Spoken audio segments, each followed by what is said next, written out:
कन्याल साहब शहर से एमएलए रहे। अगर उनका आपका रिजल्ट का नतीजा आप अगर उठाकर देखेंगे तो वो शहर के मुख्तलिफ इलाकों में वो पीछे चला करते थे, लेकिन जैसे ही गुरुवार वार्ड की पेटी खुलती थी जनाब आगे हो जाया करते थे। उनका सियासी सवाल आया और एक शहर की शेख रशीद नामी जिन्होंने और शहर को खंडर में तब्दील कर दिया, वो जब यहाँ पर आए तो उनके भी दो दफा असेंबली इलेक्शन के आप रिजल्ट उठाकर देखेंगे तो यही गुरुवार वार्ड में तब्दीली की लहर आई थी और वो 2 दफा यहां से शहर के एमएलए मुंतखब हुए। इसी तरह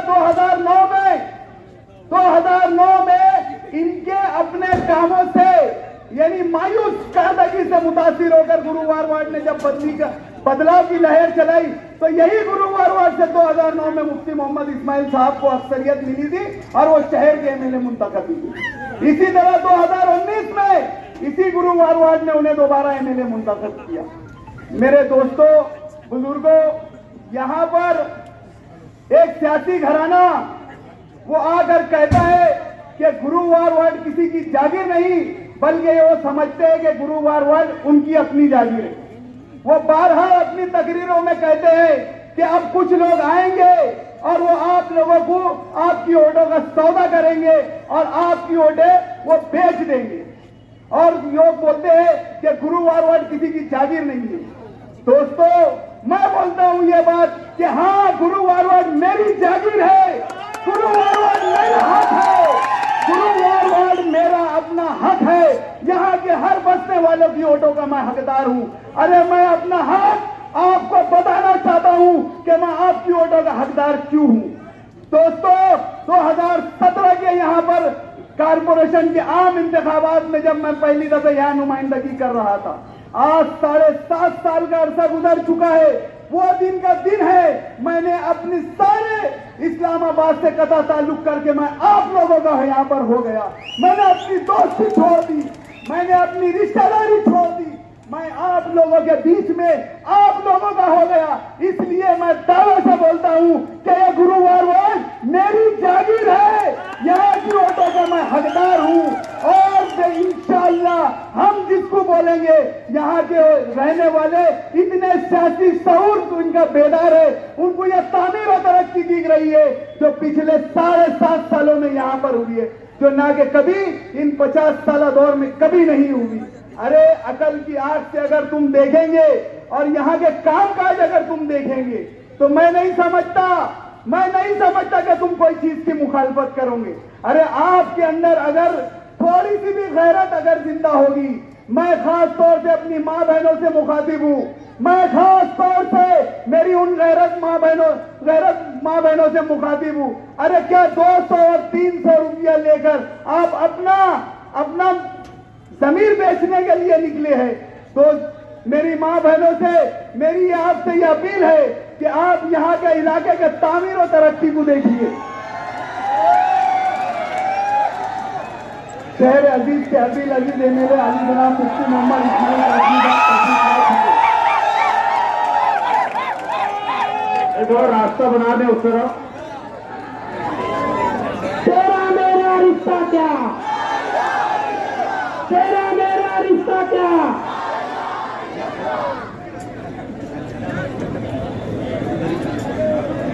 थोड़ा रास्ता बना दो भाई।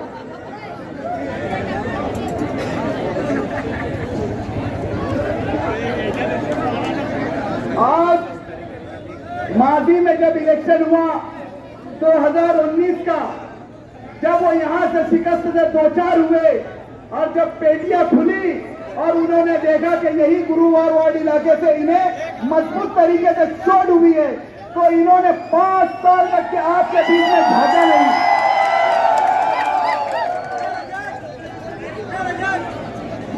ये किसी तरीके से आपके कोई सुख दुख में हाजिर नहीं हुए। दोस्तों, इन 5 सालों के अंदर जो माजी में गुजरा है, इसमें शहर ही नहीं बल्कि पूरे हिंदुस्तान ने लॉकडाउन भी देखा है। मैं पूछना चाहता हूं कि बताओ, इस लॉकडाउन में आपके खानवादे ने ये गुरुवार वार्ड जो आप अपने बाप की जागीर समझते हो, क्या किया आपने ये गुरुवार वार्ड?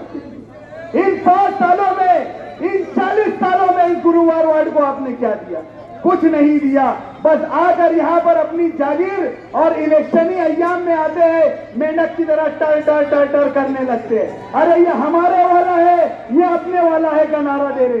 दोस्तों, आज आपसे एक बात बोलना चाहता हूँ।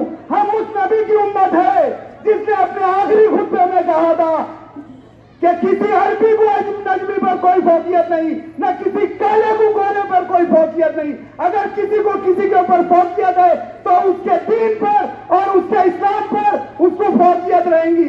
जो हमें जात और बिरादरी के नाम पर बांट रहे हैं, खबरदार, उनसे होशियार रहे। हम एक नबी, एक उम्मत, एक अल्लाह के मानने वाले हैं। हमें किसी बिरादरी के खाके में नहीं बटना है। आज ये इलेक्शन अच्छाई और बुराई के बीच में होने जा रहा है। ये शहर इस बात को महसूस कर रहा है, ये शहर देख रहा है, और ये शहर देखे ना देखे, यहाँ की मेरी माँ बहनें देख रही है कि यहाँ पर जो भी बुराई पनप रही है, यहाँ भी जो बुराई पनप रही है, कुत्ता गोली, नशाउर दवाएं और जुआ सट्टा, इनकी पुष्ट बुनाई, इनके पीठ के पीछे आखिर कौन खड़ा है आप देख रहे होंगे, आप इनको समझ रहे होंगे। अगर आपके अंदर थोड़ी सी भी मिल्ली हुर्रियत जिंदा है, अगर आपके अंदर थोड़ी सी भी मजहब की हुर्रियत जिंदा है, तो खुदारा अपने कौम के मुस्तकबिल के लिए, अपने बच्चों के मुस्तकबिल के लिए अपनी वोट का तोला ना करना।